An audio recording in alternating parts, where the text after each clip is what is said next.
కదా నీ కథ ముగింపులేనిదై సదా సాగదా.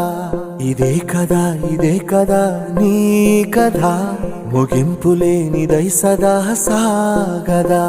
నీ కంటి రెప్పలంచున మనస్సు నిండి పొంగిన ఓ నీటి బిందువే కదా నువ్వెతుకుతున్న సంపద. ఒక్కొక్క జ్ఞాపకానికి 100 ఏళ్ల ఆయువుందిగా, ఇంకెన్ని ముందు వేచనో అవన్నీ వెతుకుతూ పదా. మనుష్యులందు నీ కథ మహర్షిలాగా సాగదా.